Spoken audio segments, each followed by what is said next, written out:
bagaimana menjadi lelaki yang memimpin rumah tangga. Saya juga deg-degan dengarnya.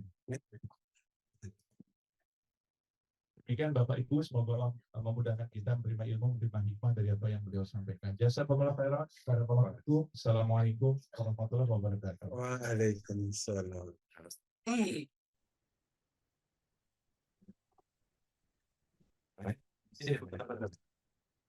Bismillahirrahmanirrahim. Assalamualaikum warahmatullahi wabarakatuh. Alhamdulillah. Alhamdulillahilladzi la yansa man dzakara. Alhamdulillah. Alhamdulillahilladzi la yudayyi'u man syakara. Alhamdulillah. Alhamdulillahilladzi yajzi bihil ihsani ihsana wa bisabri najata wa kufrana. Asyhadu an la ilaha illallah wa asyhadu anna Muhammadar Rasulullah. Allahumma salli ala sayyidina Muhammad wa ala alihi wa sahbihi wa man tabi'ahum ila yaumiddin, amma ba'du. Alhamdulillah, Bapak Ibu sekalian, Mas Dewo, Mbak Nita, kita ketemu dalam ruang ilmu. Ruang yang tidak hanya dihadiri oleh Bapak Ibu sekalian, tapi dihadiri oleh para malaikat yang kemudian bertanya kepada orang yang hadir di majelis ilmu, ya, alumi hajatikum, mana hajat-hajat kalian? Maka kita berhajat semoga Pak Dewo, Mbak Nita, perjalanan tanggal 5 Desember ini Allah lancarkan, Allah mudahkan, Bapak Ibu sehat semua, kita diampuni dosa-dosanya, dan diberikan kebaikan dunia dan akhirat. Amin ya Rabbal Alamin. Ya, karena memang Masya Allah, ini sedikit saja Pak Dewo. Yahudi ini memang dulu tuh di Madinah tuh ada 3 suku besar Yahudi. Qainuqa, Bani Nadir, dan Quraizah. Padahal mereka itu tidak mayoritas. Saat Nabi tiba, mereka dilindungi. Nabi bikin namanya perjanjian atau piagam Madinah. Ya. Apa yang terjadi? Semuanya dilanggar. Semuanya dilanggar. Akhirnya mereka terusir. Jadi saya ketika dengar Pak Dewo bilang tadi, sampai hari ini masih ada yang ditembak-tembakin, padahal katanya sudah gencatan senjata, ya memang begitu Yahudi. Hobinya memang melanggar perjanjian. Waktu minoritas saja mereka langgar, Pak Dewo. Apalagi mereka mayoritas sekarang. Waliyadzubillah, mudah-mudahan Allah melindungi saudara kita di Palestina. Hari ini kita bahas satu bab. Jadi kalau kata Pak Dewo, deg-degan, saya pun deg-degan nih. Ya. Ibu-ibu tahu apa kata istri saya? Dia mau hadir, dia mau dengar poin-poinnya nih. Habis itu mau di cross check gitu ya. Kita jadi deg-degan nih. Ya, makanya hari ini nih kita kayak bercermin ini. Para suami, ya. Kita seperti nanti akan bercermin apakah istri kita tenang atau tidak. Nah, itu yang kemudian akan kita bahas pada hari ini. Khairukum li ahlihi. Yang paling terbaik di antara kalian adalah yang paling terbaik bagi keluarganya.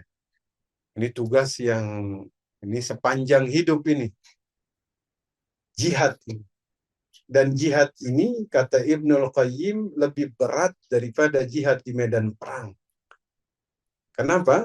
Karena dia berkelanjutan.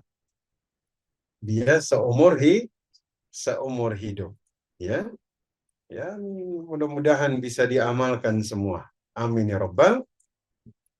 Karena bagi para suami, istrinya ini bukan seseorang yang dia temukan di tengah jalan begitu saja.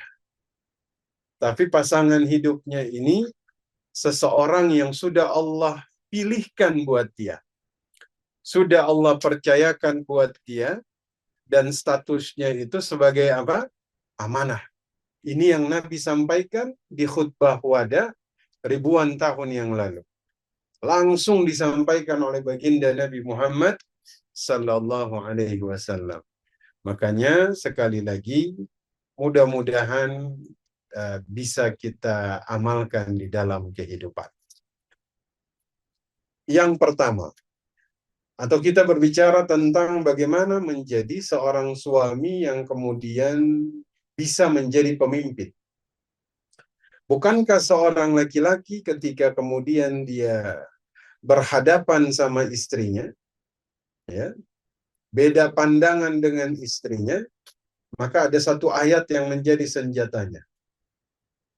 Ar-rijal qawwamuna 'alan nisa. Betul? Wahai istriku, laki-laki adalah pemimpin bagi istrinya, bagi keluarganya. Namun harus ada syarat yang dia penuhi. Yang pertama, seorang suami itu wajib bersabar terhadap keluarganya. Wajib apa? Bersabar. Ibu-ibu, suaminya sabar di rumah? Oh, tidak langsung ini. Langsung dijawab tidak di sini. Ini kemungkinan istrinya yang nggak sabar ini. Baik. Mari kita lihat. Saya akan kutip karakter dari para sahabat. Yang pertama Umar bin Khattab radhiyallahu taala anhu. Ya. Umar terkenal sebagai seseorang yang tegas. Di luar sana kita mengenal sejarah mencatat Umar bin Khattab adalah seseorang sahabat. Kan Umar ini bukan hanya sahabat yang sangat disegani, sekaligus mertuanya Nabi. Betul. Nabi itu punya istri namanya Hafsah. Hafsah itu putrinya Umar. Berarti Umar ini mertuanya Nabi Muhammad. Betul. Nanti kapan-kapan kalau misalnya ibu-ibu ke Madinah, ya, amin ya rabbal alamin.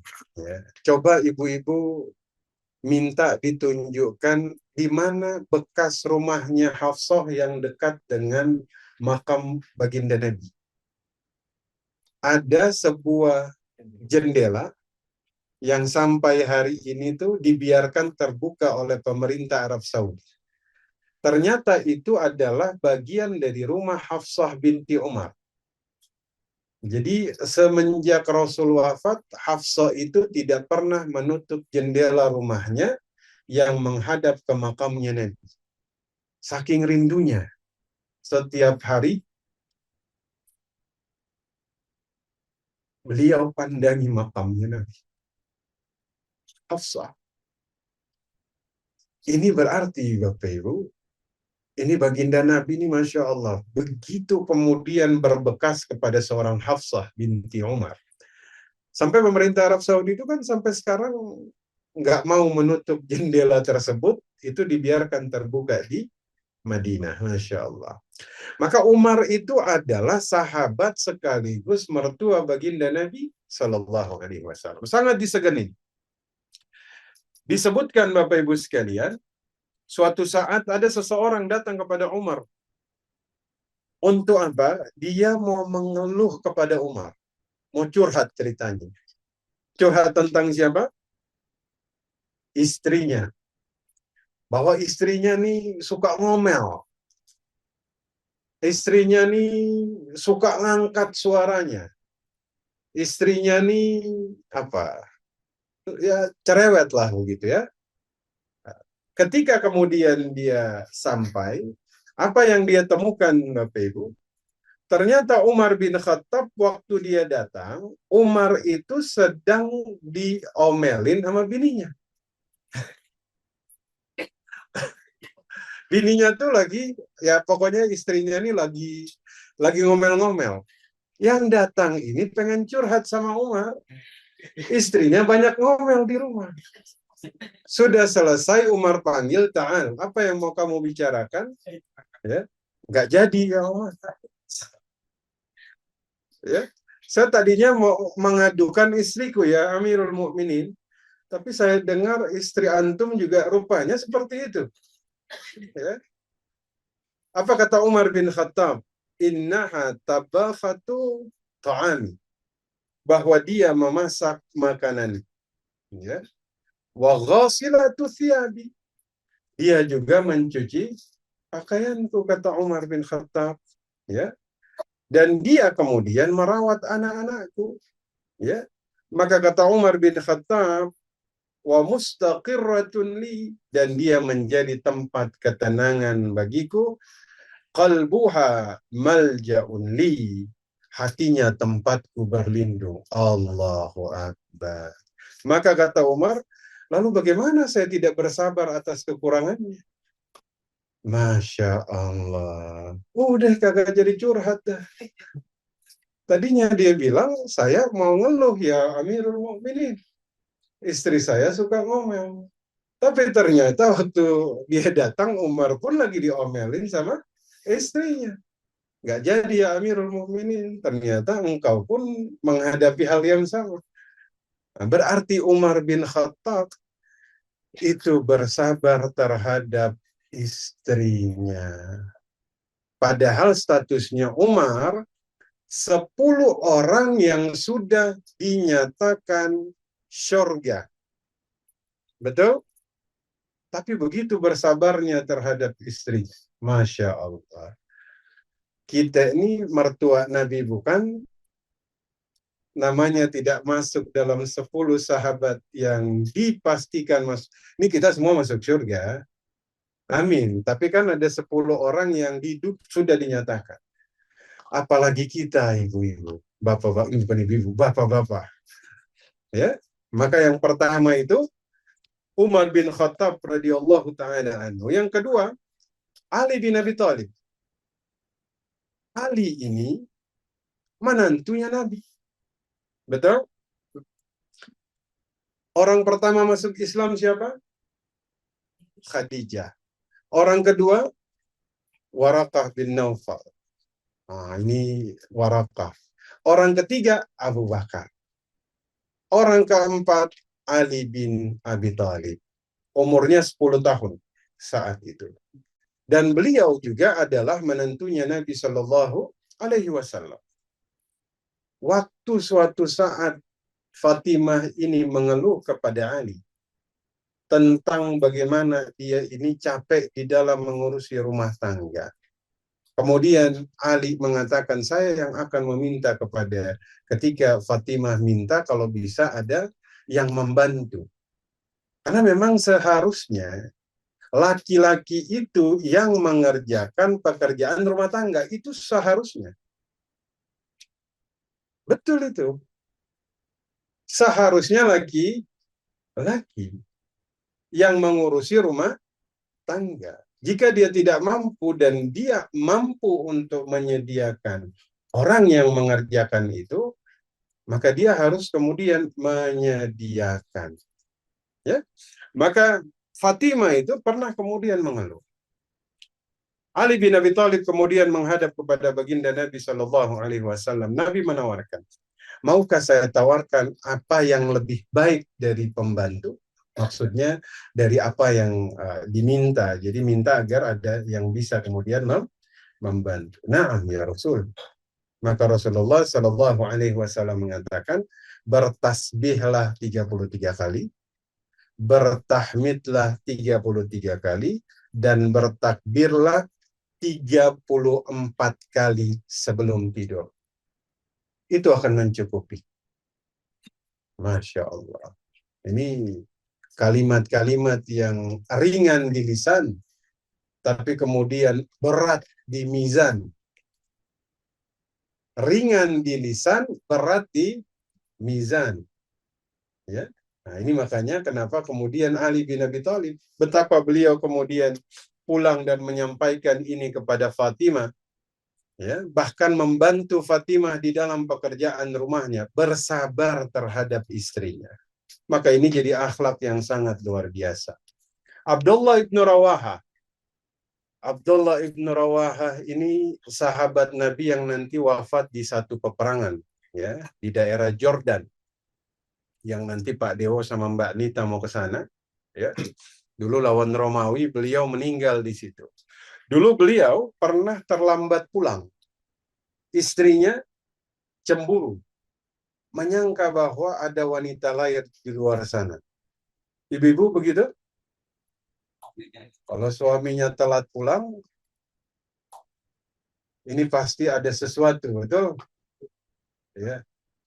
Maka waktu pulang, istrinya marah dan memukul Abdullah ibnu Rawaha. Apa yang beliau lakukan? Waktu kemudian beliau dipukul, beliau nggak balas. Waktu kerabat istrinya datang, beliau bilang begini, Ashhadu annaha darabatni.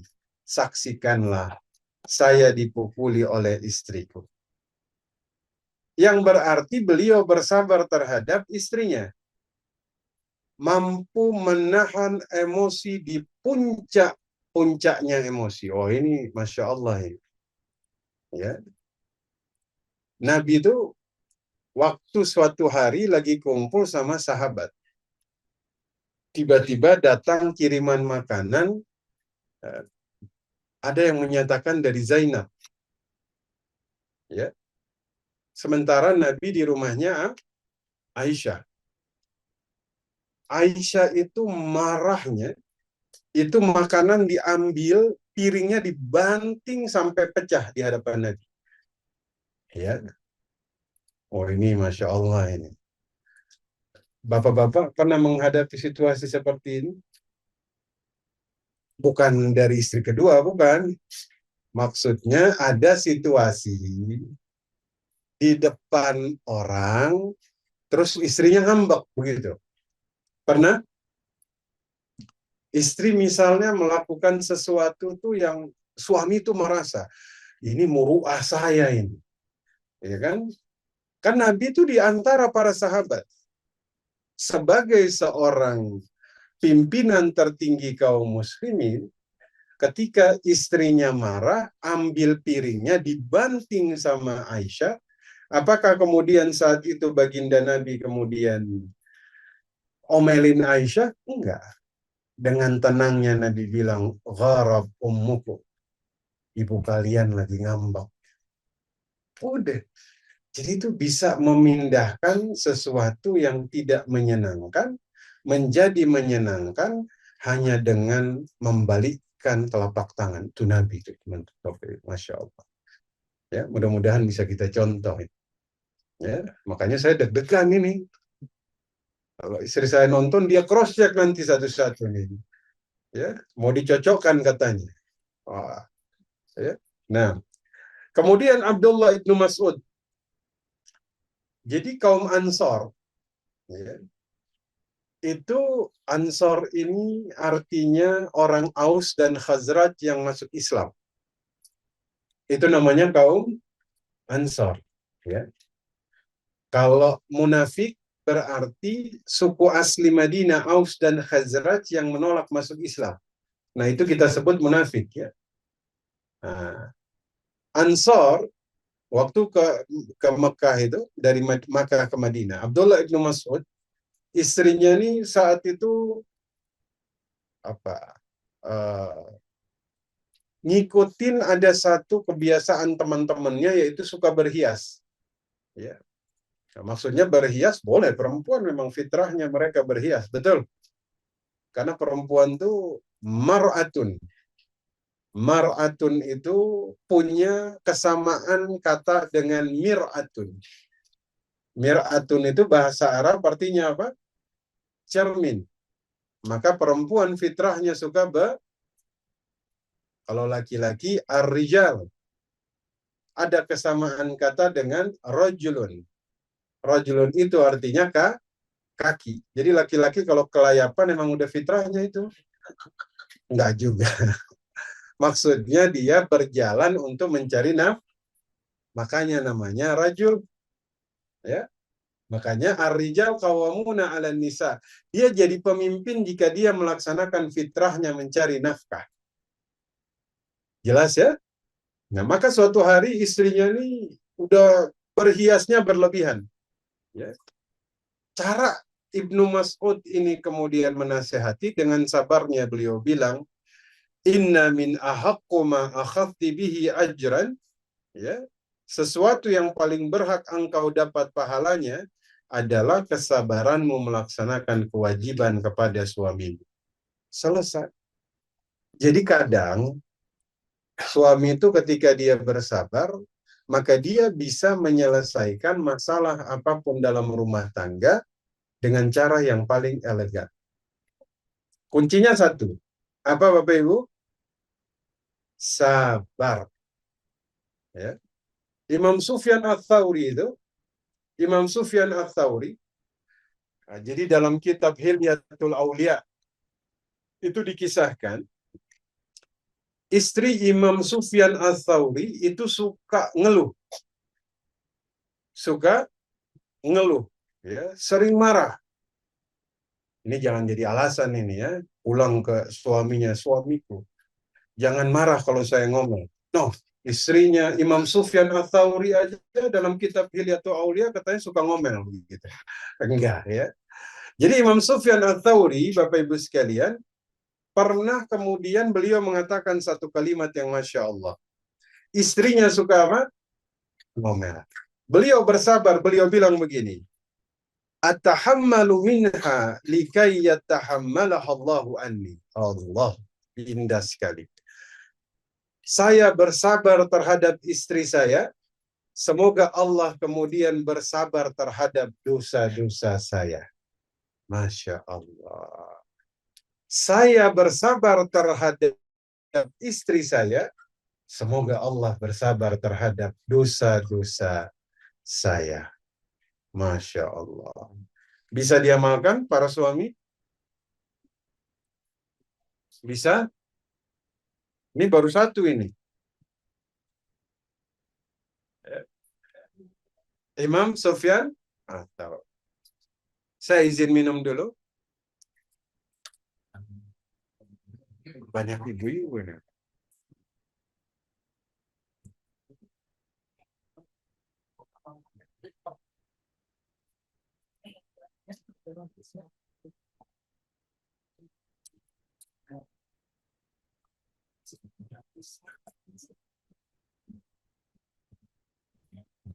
Jadi Imam Sufyan Ats-Tsauri, beliau bersabar terhadap istrinya karena berharap semoga Allah bersabar terhadap dosa-dosa beliau. Berarti dari kalimat ini kita tuh mengambil satu kesimpulan. Semakin seorang suami bersabar terhadap istrinya, maka semakin besar pahalanya. Masya Allah. Ini lagi para suami, ini istri-istri ini hari ini mereka bahagia benar ini.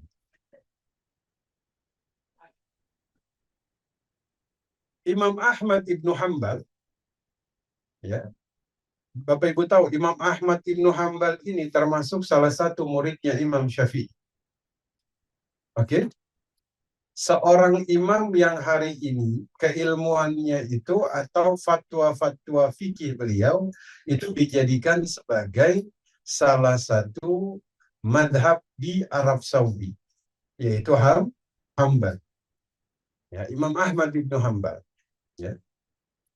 Imam Ahmad Ibnu Hanbal ini istrinya tuh sakit, Bapak Ibu sekalian. Ummu Saleh sering sakit kemudian lemah. Ya. Akhirnya beliau ini menanggung banyak tugas yang kemudian seharusnya dikerjakan oleh istrinya. Apa jawab kata anaknya kepada Imam Ahmad bin Hanbal? Ya Abu ya, wahai ayahku, engkau itu terlihat lelah mengurusi ibu, ya, mengurusi Ummu Saleh. Ya. Apa jawab beliau? Ya bunayya, wahai anak, ya, ma indallahi a'zam. Apa yang ada di sisi Allah itu lebih besar, ya. Wasabru 'alal ahli afdalut ta'at. Dan kesabaran terhadap keluarga itu termasuk ibadah yang paling besar. Masya Allah, ya. Emang agak beda. Nggak semua orang bisa kemudian seorang istri itu dia bisa bersabar menghadapi suami yang sakit, bisa, rata-rata tuh bisa. Tapi seorang suami apakah dia bisa bersabar menghadapi istri yang sakit, ibu-ibu? Langsung dijawab dengan tegas. Ya, ya kita nih laki-laki, ibu-ibu. Laki-laki itu orang kalau sakit paling banyak ngeluh. Iya, betul. Antara antara suami dan istri kalau lagi sakit, yang paling berisik itu suami. Betul. Istri itu kalau dia sakit, sesakit apapun, dia mampu menahan. Dia nggak terlalu ngeluh. Beda contoh istri sakit gigi, suami sakit gigi. Istri itu kalau sakit gigi, dia ngeluh kepada suaminya. Dia bilang, suamiku, ini gigi saya sakit sekali. Paling jawaban dia sederhana. Udah, minum obat, hilang. Betul ya? Apakah berani seorang istri menggunakan redaksi kalimat yang sama kepada suami? Suami sakit gigi sampai udah sakit, dia ngeluh, terus istrinya bilang, jangan lebay segitu doang. Meledak udah. Ya? Maka Imam Ahmad itu ketika beliau bersabar mengurus istrinya yang sakit, anaknya bilang, ya Abu, ya engkau lelah mengurusi ibu. Jawab beliau, ya bunayya, ma indallahi a'zam. Wahai anakku, yang di sisi Allah itu lebih besar dari kesabaranku untuk mengurusi ibumu atau istri. Kenapa? Karena ketaatan yang paling besar adalah ketaatan di dalam kesabaran untuk mengurusi keluarga. Masya Allah. Ini pulang nih suami-suaminya insya Allah berubah semuanya. Ya kan? Emang ini realitas, betul. Coba misalnya istri minta, capek wahai suamiku, bisa dipijitin nggak? Paling lama dia pijit 5 menit. Udah. Tapi kalau istri, wah, sampai setengah jam belum cukup. Betul? Insya Allah. Mudah-mudahan Allah mudah. Ya, jadi Imam Sufyan ini kita ngasih contoh ini mulai dari sahabat tadi. Mulai dari sahabat, mulai dari Umar bin Khattab, mulai dari Ali bin Abi Thalib. Sampai ulama-ulama terbaik di zamannya. Sufyan Ats-Tsauri, Imam Ahmad bin Hanbal, Imam Abu Hanifah. Imam Abu Hanifah ternyata istrinya sama. Suka marah kepada beliau. Suka mengeluh. Ya. Murid-muridnya itu sering nanya. Murid-muridnya sering nanya. Kenapa Bapak Ibu? Ini muridnya ini takzim sama Imam Ahmad. Zaman dulu itu sama guru. Allah. Ya, Imam Abu Yusuf itu murid dari Imam Abu Hanifah. Ini rumahnya, ya mau nyelonjorin kaki menghadap ke rumah gurunya aja segan. Takzim sama gurunya. Nah ini muridnya bingung. Nih kita takzim sama Imam Abu Hanifah. Ya, tapi ngelihat guru kita ini sering ngadepin istrinya yang misalnya istrinya suka ngeluh, suka ini. Ditanya sama murid-muridnya. Apa jawab Imam Abu Hanifah? Al-hilmu dini. Kesabaran adalah agamaku. Ya. Wasabru adati. Ya. Sabar agamaku, kelembutan adalah kebiasaan. Jadi mereka itu ngambil posisi bersabar di dalam menghadapi istrinya. Di awal saya bilang, perjalanan paling panjang adalah perjalanan untuk kembali ke rumah. Kenapa? Di luar rumah, seorang suami itu bisa jadi apa saja. Imam Ahmad Ibnu Hanbal di luar rumah, jangan ditanya, muridnya ribuan. Imam Abu Hanifah, jangan ditanya murid-muridnya. Sampai ke rumah, mereka berubah menjadi seorang suami. Betul? Makanya jadi problem ketika seorang suami menuntut istrinya agar memperlakukan dia sebagaimana dia diperlakukan di luar rumah. Betul? Ada yang militer di sini. Bapak-bapak, militer itu kan kalau ketemu bawahan, gimana Ibu? Siap. Ini kalau istrinya harus sama kira-kira. Pulang ke rumah, Assalamualaikum. Salam, siap. Kan nggak mungkin. Di rumah, siapapun seorang suami, kembali ke rumahnya, perannya berganti menjadi seorang suami. Bahkan seorang Imam Asy-Syafi'i, ya, seorang ulama yang sangat terkenal, kita tahu. Gurunya Imam Ahmad itu Hambal. Imam Hasan Al-Basri, ya, seorang ulama yang terkenal, semuanya memposisikan dirinya sebagai seorang laki-laki yang mengemban amanah di rumahnya sebagai suami. Istri adalah amanah yang dipilihkan oleh Allah, bukan didapatkan di tengah jalan. Maksudnya itu yang pilih adalah Allah. Maka dia amanah, dia akan kemudian dimintakan pertanggungjawaban. Mudah-mudahan poin yang pertama ini bisa diamalkan. Amin ya rabbal alamin. Akmalul mu'minina imanan ahsanuhum khuluqah. Ya, orang yang imannya paling sempurna di antara seorang mukmin, yang akhlaknya paling sempurna. Ya. Bahkan Nabi katakan dalam satu perkataannya, beliau bilang begini, "Ma min syai'in athqalu fil mizan." Tidak ada sesuatu apapun yang paling berat di timbangan mizan min husnil khuluq, dari baiknya akhlak seseorang. Akhlak itu semakin baik, maka dia semakin memperberat timbangan amal kebaikan kita. Masya Allah. Makanya Nabi bilang, orang yang paling baik imannya, paling sempurna adalah orang yang paling baik akhlaknya. Dan yang paling baik di antara kalian, kata Nabi, adalah yang terbaik akhlaknya kepada istrinya. Tuh. Yang paling terbaik, kata Nabi, adalah yang paling baik akhlaknya kepada istrinya. Ya, ini hadis yang sangat agung, hadis yang banyak dilalaikan oleh para suami. Betul? Padahal tanda baiknya iman seorang suami adalah baiknya akhlak dia kepada istrinya. Bahkan tanda sempurnanya keimanan dia. Masya Allah. Makanya kata Imam Malik, wajib bagi seorang suami berusaha menjadikan dirinya dicintai oleh istrinya, dan dia menjadi orang yang paling mereka cintai. Kata Imam Malik. Masya Allah. Kenapa? Karena wanita ini sosok yang lemah. Makanya laki-laki diuji lewat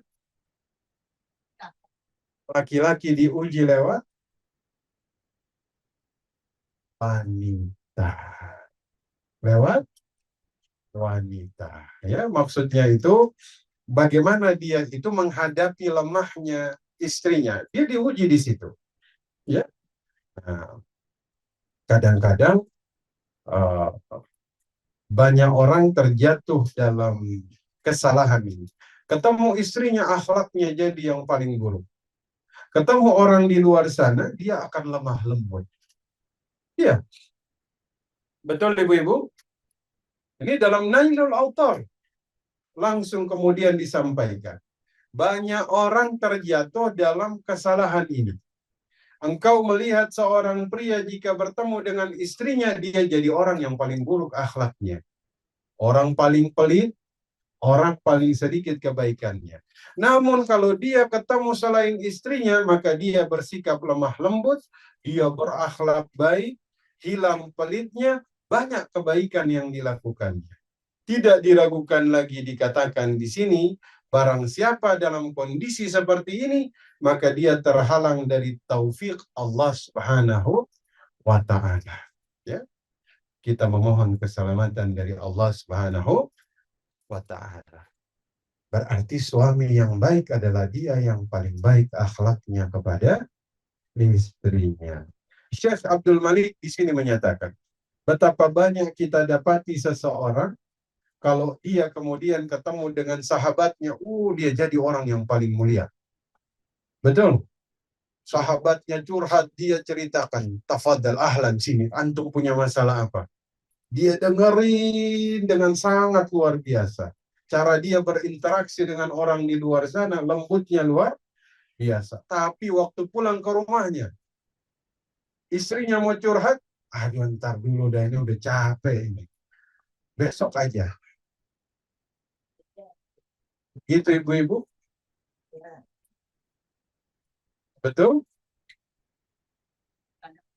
Kadang-kadang Ustaz.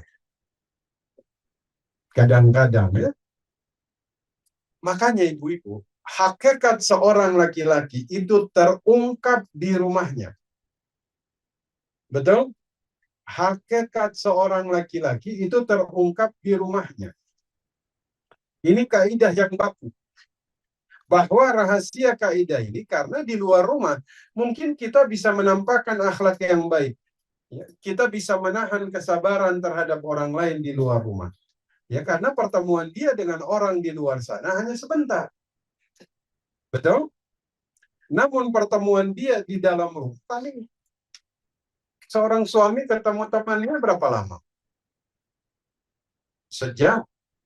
Dia ketemu apa? Rekan-rekannya dia cuma sebentar. Tapi ketemu istrinya itu ada di dalam rumahnya itu sepanjang hidup. Makanya Nabi ketika ditanya kepada Aisyah, ya Aisyah, bagaimana akhlaknya Nabi di dalam rumah? Kata Aisyah, akhlaknya itu Quran.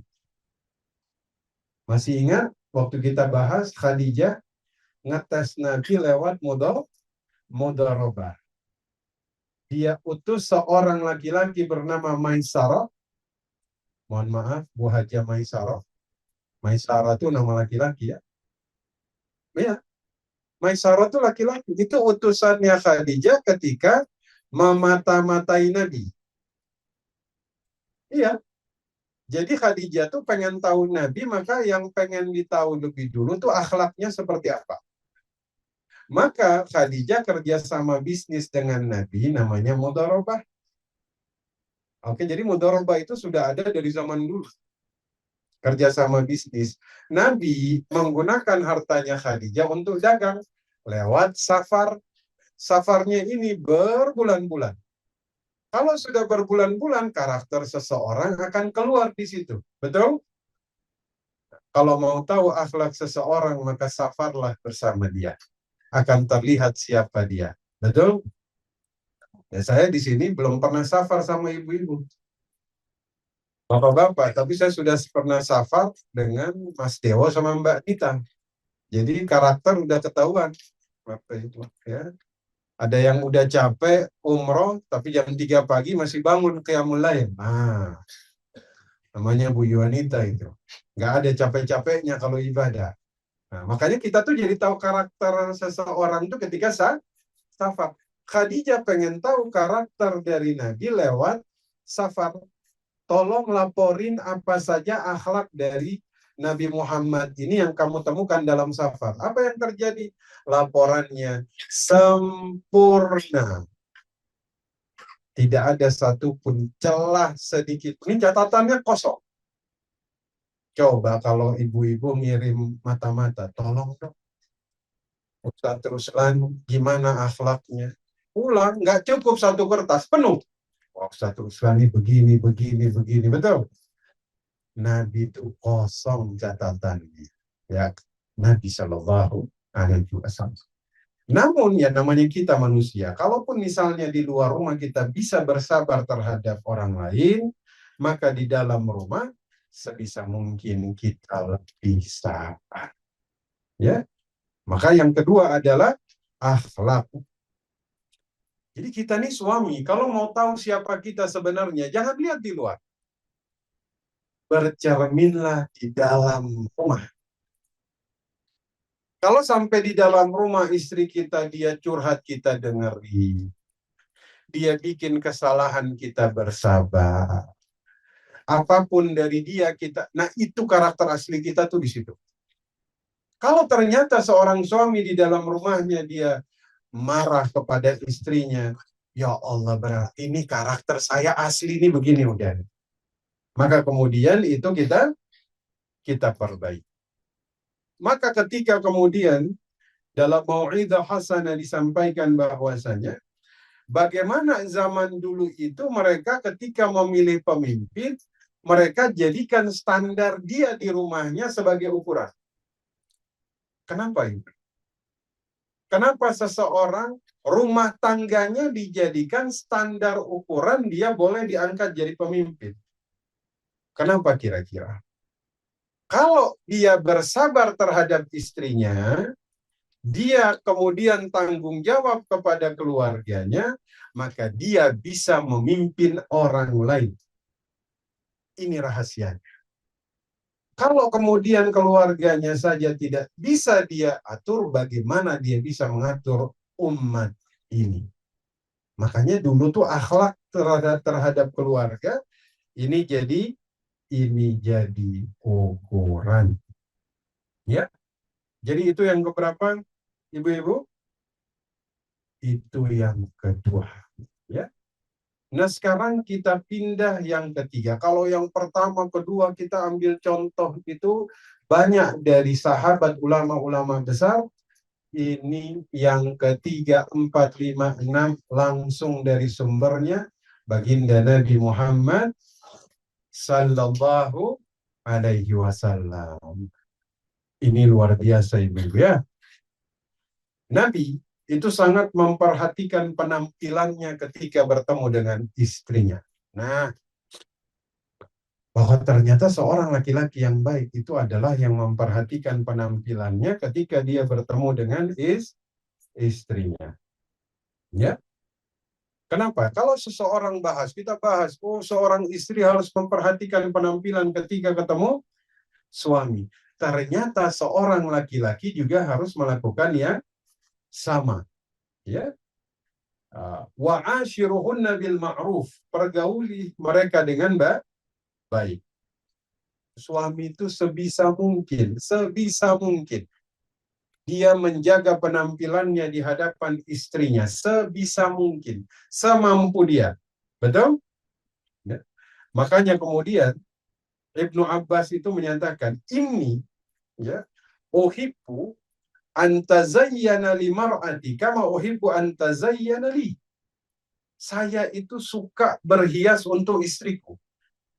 Kalau laki-laki itu maksudnya berhias ya dia jaga penampilan, ya kan? Dia punya jenggotnya dirapihin. Betul. Ya pokoknya dia rapi-rapi lah, ya, untuk penampilan di hadapan. Dia bilang, kata Ibnu Abbas, saya tuh suka berhias untuk istriku, sebagaimana saya juga suka dia berhias untuk. Sebagaimana Allah Subhanahu wa taala berfirman, li'anna Allah taala yaqul walahunna mithlu alladhi 'alaihinna bil ma'ruf. Para wanita punya hak yang seimbang ya dengan kewajibannya menurut cara yang sepatutnya. Nabi itu kata Aisyah, Nabi kalau masuk ke dalam rumahnya, yang pertama beliau lakukan siwak. Apa? Siwak. Agar apa? Agar nanti beliau berbicara dengan Aisyah itu mulutnya tidak bau. Masya Allah. Suami zaman sekarang habis makan jengkol ngobrol sama istrinya bau, kata suaminya. Gitu amat suami sendiri, betul? Benar nggak? Iya. Nabi itu kata Aisyah masuk rumah siwak. Berarti ya kan kalau kita nih keluar rumah ketemu orang lain, kita siwak. Biar apa? Sama orang lain kita menjaga. Apalagi istri sendiri. Maka seorang suami pada bab yang ketiga ini, ya, Nabi itu suka bersiwak, ya, ketika kemudian beliau menghadapi istrinya, bahkan beliau memilih pakaian yang terbaik untuk kemudian bertemu istrinya. Ya. Nabi itu suka pakai hibaroh. Hibaroh itu kayak apa ya? Hibaroh ini asalnya dari Yaman. Ya, kayak gamis dari Yaman. Nah, itu suka dipakai oleh Nabi Shallallahu Alaihi Wasallam. Makanya seorang suami itu yang baik adalah dia yang memperhatikan penampilannya ketika dia bertemu istrinya. Nabi itu sampai wafat itu di apa? dikafankan menggunakan baju hibaroh. Ya, ketika beliau wafat, makanya para suami dia menuntut istrinya berhias di depan dia, maka dia pun harus perhatiin penampilan. Bisa diamalkan? Amin ya robbal alamin. Jadi sudah yang keberapa? Yang ketiga. Sekarang yang keempat. Baginda Nabi Shallallahu Alaihi Wasallam ada satu kebiasaan beliau yang beliau lakukan. Beliau tuh suka, ini sudah pernah saya sampaikan, mungkin terdengar sederhana, tapi ini punya efek yang sangat luar biasa. Bahwa Baginda Nabi itu sebelum beliau tidur, beliau tuh suka ngobrol sama istrinya. Suka apa? Suka ngobrol sama istrinya. Sekarang saya tanya, ibu-ibu suka ngobrol sama suami sebelum tidur? Suka?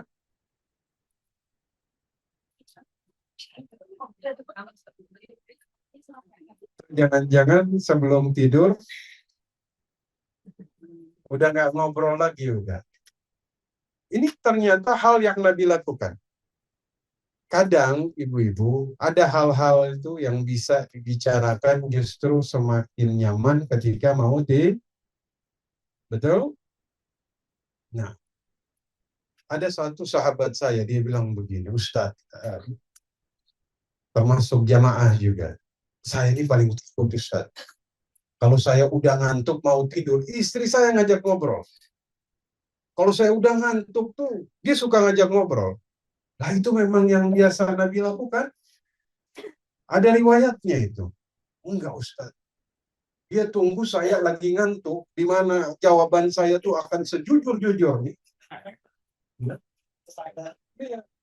Jadi yang saya rasakan tuh bukan ngobrol Ustaz, tapi interogasi. Begitu. Yang saya takutkan ada jawaban yang salah. Maksudnya salah di mana saya tahu? Berarti ada yang antum sembunyikan. Makanya diajak ngobrol, tapi dia nanya, saya bilang ada riwayatnya. Dia membawakan riwayat bahwa Nabi itu ngobrol sama istrinya sebelum tidur. Saya bilang ada. Tapi kok saya merasa seperti diintimidasi. Maksudnya, dia ngajakin pada saat lagi teler-telernya, Ustaz. Rupanya ada yang mau digali sama dia ini. Saya tanya apa yang digali, antum kalau nggak punya rahasia ya aman-aman saja. Berarti ada sesuatu yang antum takutkan katanya. Oke, ibu-ibu kalau mau cari tahu suami lagi ngantuk, udah tanya dia. Insya Allah kebongkar semua. Sekarang yang keberapa? Suami yang baik adalah dia yang tawadu di hadapan istrinya. Dia yang tawadu. Rasulullah itu tawadunya beliau di hadapan istrinya. Sampai pekerjaan rumah tangga saja beliau kerjakan. Padahal beliau ini siapa? Pemimpin tertinggi kaum muslimin. Orang yang waktunya itu habis dengan dakwah. Orang yang sampai malaikat saja itu sampai kemudian sangat takzim dengan beliau. Malaikat takzim sama beliau. Mari kita lihat. Aisyah mengatakan, kana fi mihnatin ahli. Fa idza hadaratis shalah qama ila shalah. Rasulullah itu membantu kesibukan istrinya. Sampai tiba waktu sholat, beliau sholat. Coba bayangkan ibu-ibu. Misalnya ibu lagi kerepotan ngerjain sesuatu. Ya. Terus suaminya diminta bantuin. Dia bantuin? Bantuin? Misalnya istri lagi nyetrika. Oh itu enggak. Kenapa rupanya?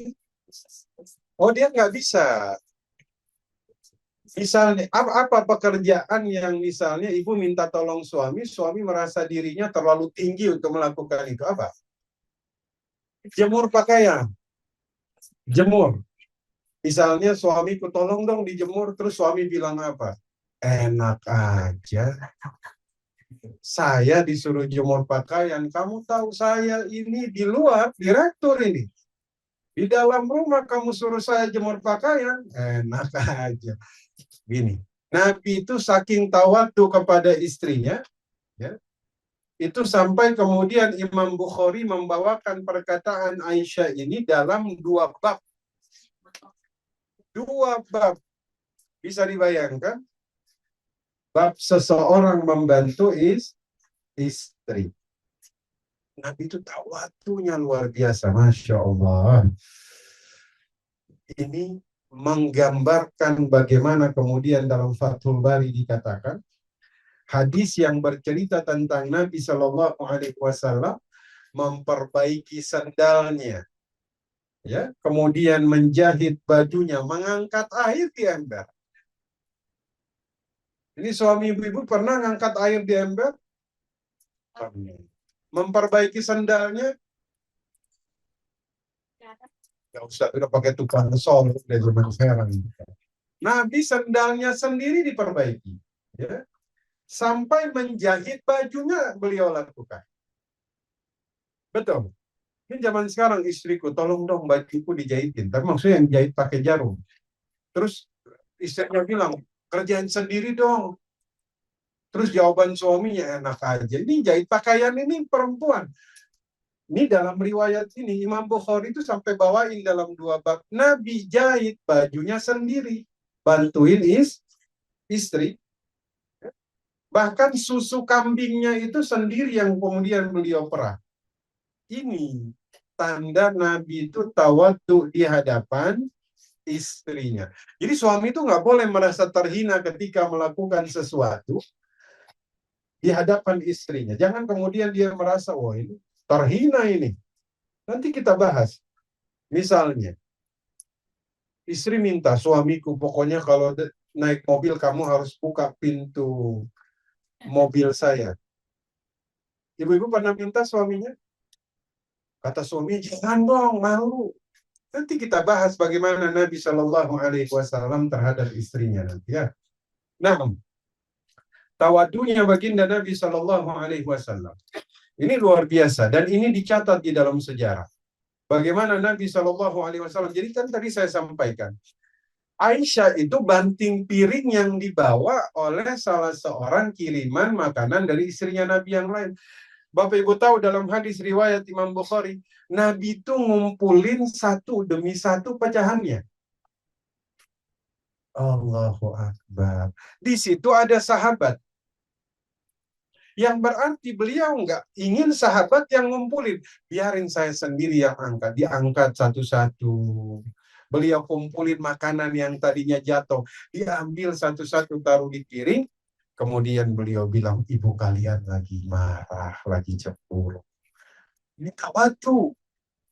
Coba misalnya ibu-ibu misalnya, suami lagi banyak tamu di rumah, ibu-ibu lagi ngambek. Oke? Terus habis itu makanannya itu dibanting di depan suami. Apa yang terjadi? Mau suami dia ngumpulin satu-satu. Dia taruh di piring. Terus dia bilang begini, biasa, lagi ngambek. Iya, habis itu pulang perang dunia ketiga. Saya tuh bayangin Nabi itu dengan tawadunya, beliau ambil pecahan piring satu-satu, makanan yang berhamburan beliau kumpulkan satu-satu, terus beliau bilang, ibu kalian lagi marah. Berarti beliau itu tawadhu kepada sahabat-sahabatnya sekaligus tawadhu kepada istri. Makanan yang berhamburan. Allahu Akbar. Beliau nggak bilang kepada Aisyah, kumpulin, ya Aisyah, kumpulin. Beliau nggak bilang, ini makanan sampai terbuang mubazir. Enggak sama sekali. Berarti beliau tawadhu kepada, ingat perkataan dari Imam siapa tadi? Yang beliau bilang, saya bersabar terhadap istri saya, semoga Allah bersabar terhadap dosa-dosa saya. Imam siapa? Jangan dijawab, itu nanti ada kuis hari ini Pak. Oh nggak ada, nanti next. Next, harus dihafal ini ya. Ini nggak ditanya sekarang tapi nanti. Nah, ya. Maka Nabi itu, Masya Allah, beliau tawadhu terhadap istrinya. Ya. Maka seakan-akan tuh beliau nyari uzur. Beliau nyari uzur untuk membela istrinya di hadapan orang banyak. Betul. Coba suami zaman sekarang. Misalnya istrinya begitu. Apakah dia nyari uzur? Dia bilang, emang begitu istri saya, pemarah. Tukang banting barang. Ini kan berarti dia nggak nyari uzur, betul? Tapi Nabi langsung nyari uzur kepada Aisyah. Jadi ini kata Ibnu Hajar, hadis ini jadi isyarat bahwasanya tidak boleh menghukum istri karena cemburu. Nggak boleh. Nggak boleh menghukum istri karena cemburu. Kenapa? Karena seorang wanita ketika dia cemburu, marahnya menutupi akalnya. Betul? Makanya dulu saya pernah baca satu hadis yang diriwayatkan dari Abu Ya'la. Wanita tuh kalau cemburu dia udah nggak bisa bedain mana atas, mana bawah. Betul ibu-ibu? Ibu-ibu kalau lagi marah udah nggak tahu mana merah, mana hitam? Nggak bisa? Tapi kalau duit masih bisa, Ustaz. Merah sama biru masih tahu. Betul? Cuman ada satu riwayat. Saya pernah baca satu riwayat. Cuman memang nanti riwayat ini ada satu perawi yang kemudian agak diragukan. Cuman kalau nggak salah dari Ibnu Mas'ud, ya, Allah itu menetapkan rasa cemburu kepada seorang wanita. Maka barang siapa yang kemudian bersabar terhadap cemburunya seorang wanita, maka baginya pahala yang besar. Bahkan ada yang menyatakan dalam matanya itu pahalanya bisa mati syahid. Cuman ada satu perawi yang bermasalah yang agak diragukan di situ. Maka ya seorang suami harus sabar menghadapi istrinya yang cemburu. Oke? Ini masih bab tawadunya nanti.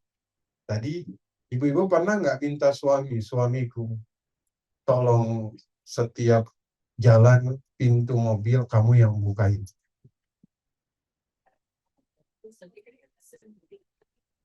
Misalnya istri pernah nggak minta begitu? Enggak? Kenapa suaminya nggak mau? Mau dong, katanya begitu ya. Mari kita lihat. An Anas bin Malik radhiyallahu anhu. Qadima Nabi sallallahu alaihi wasallam Khaybar. Nabi itu kembali dari perang Khaybar. Ya. Kemudian fatahallahu alaihi al-hisna dzukira lahu. Allah itu kemudian memenangkan beliau untuk membuka benteng Khaybar. Ya, jadi Khaybar ini satu komunitas Yahudi yang besar di Madinah. Berhasil ditaklukkan. Agak jauh sedikit dari Madinah.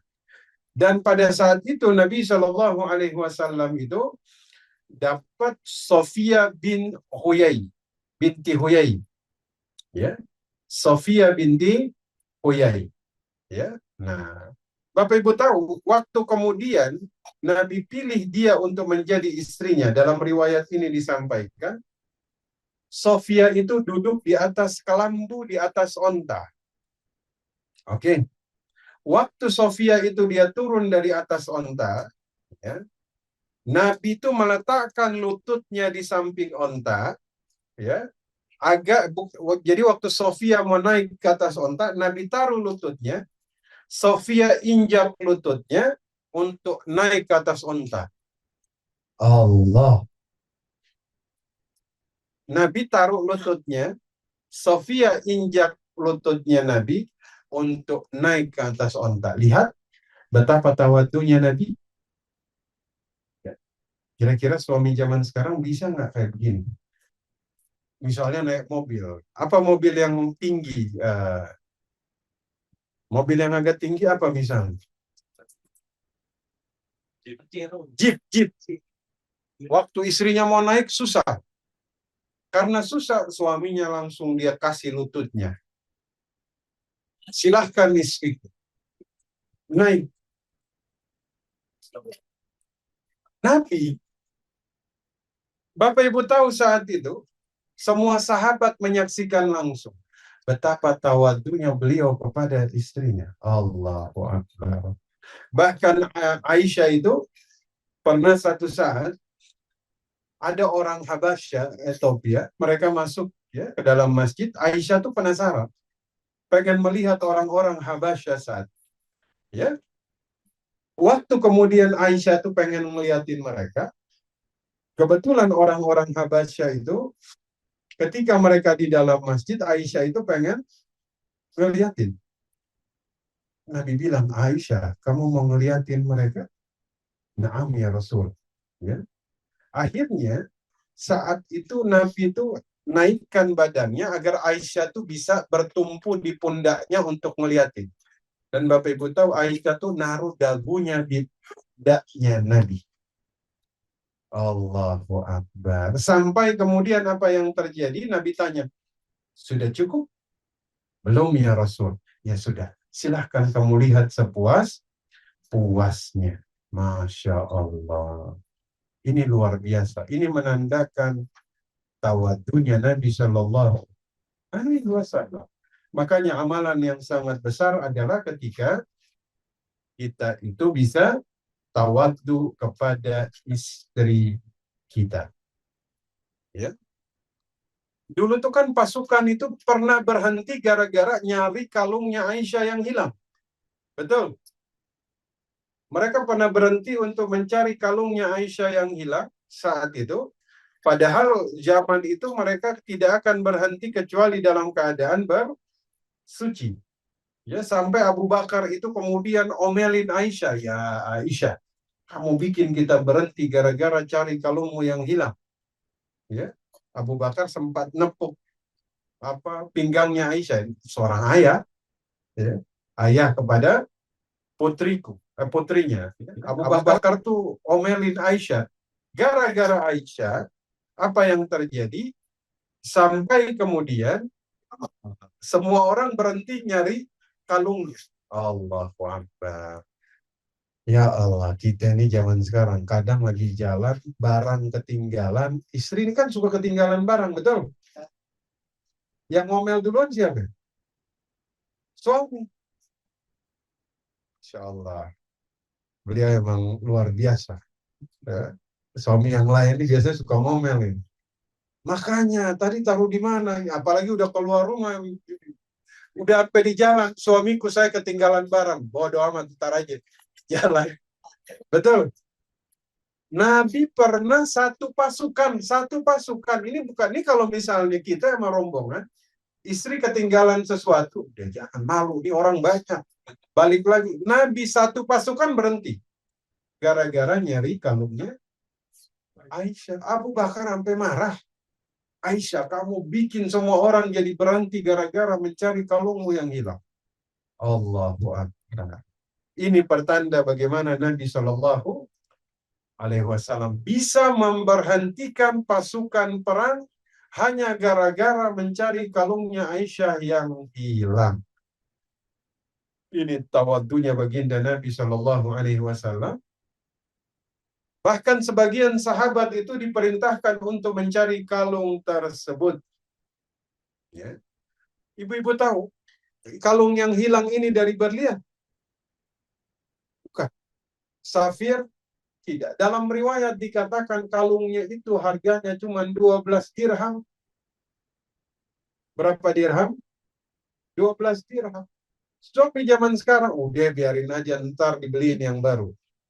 Nabi berhenti, cari sampai dapat.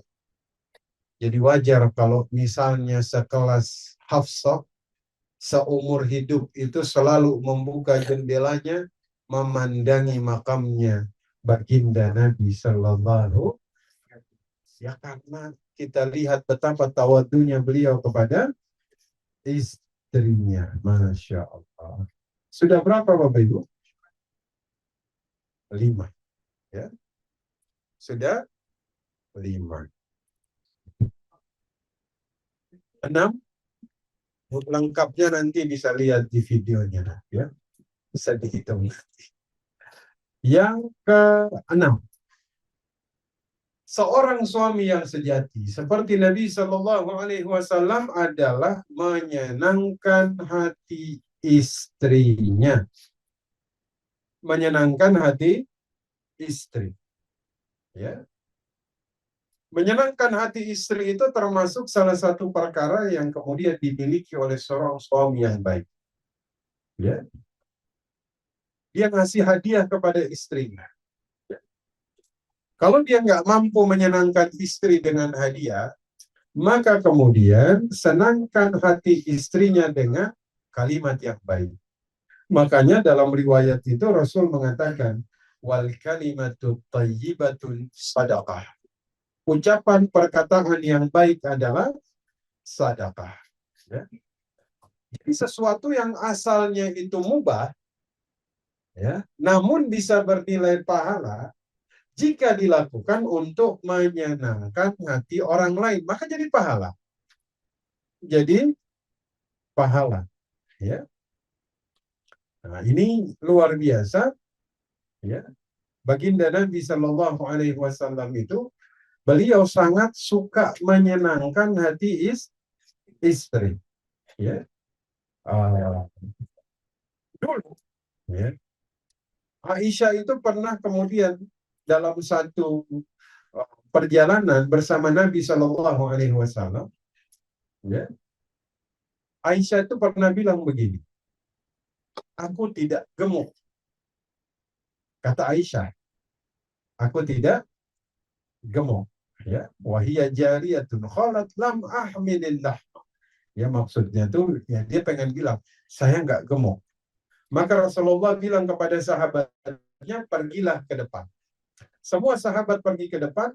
Kemudian Rasulullah bilang sama Aisyah, ayo kita lomba lari. Ayo kita lomba lari. Ya. Maka kemudian saat dia berlomba lari dengan Nabi, yang menang siapa? Aisyah. Ya. Yang menang Aisyah. Ya. Kenapa Nabi ngajakin Aisyah itu lomba lari? Karena Aisyah bilang, saya tidak gemuk.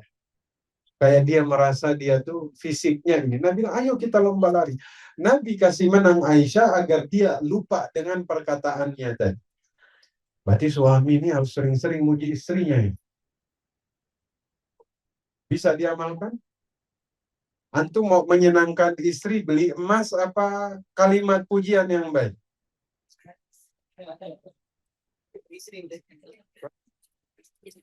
Mohon maaf, Ibu. Ini yang ditanya bapak-bapak, bukan ibu. Ya, kan mereka yang jawab. Ini yang ditanya ibu-ibu, yang bapak-bapak, ibu-ibunya langsung jawab. Mas, kalau bapak-bapak disuruh milih menyenangkan istri, beliin emas atau kalimat thayyibah? Kalimat thayyibah. Kalau sanggup, beliin emas kalian. Amin ya rabbal alamin. Ya, jadi menyenangkan istri itu termasuk salah satu hal yang kemudian dianjurkan di dalam Islam. Kalimat yang keluar harus kalimat-kalimat yang kemudian membuat mereka ini senang. Wanita itu kan senang dipuji, betul? Apalagi yang memujinya adalah suaminya. Maka seorang laki-laki yang baik adalah dia yang senantiasa memuji istrinya. Ya, karena perempuan itu daya ingatnya, Masya Allah.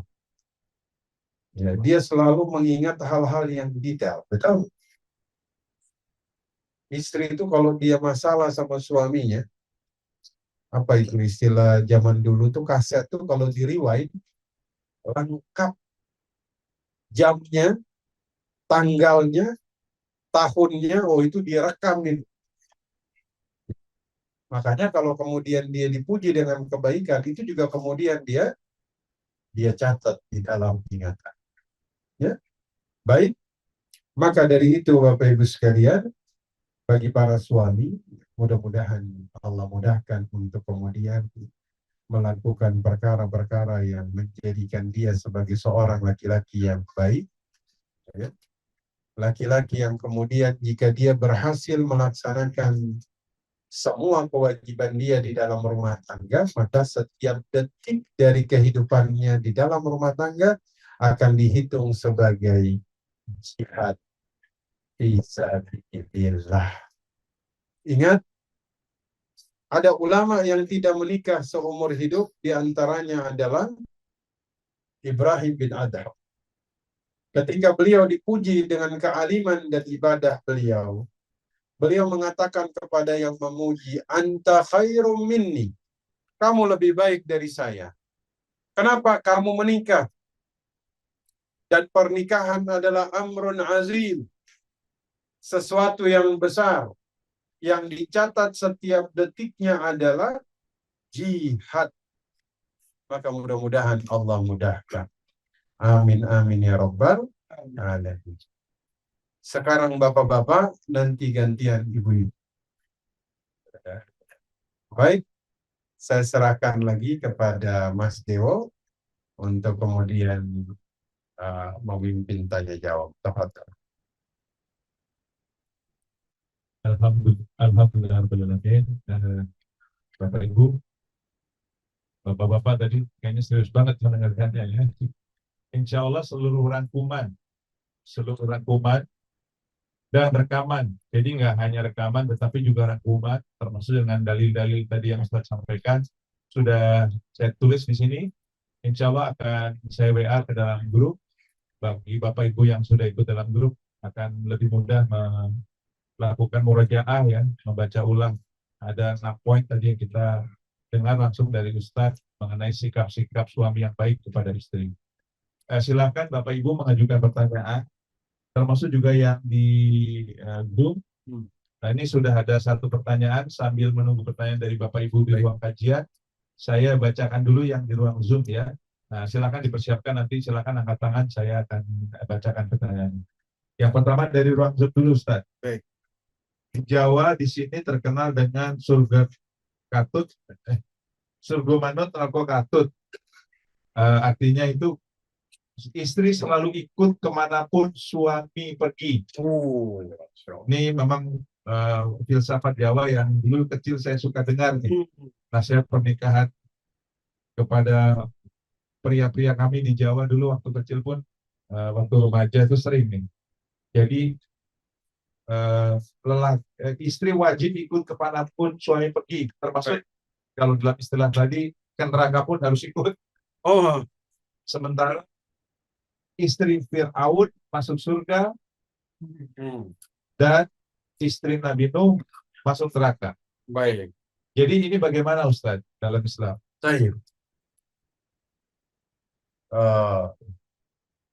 Allah itu ngasih contoh di dalam Quran istrinya Fir'aun.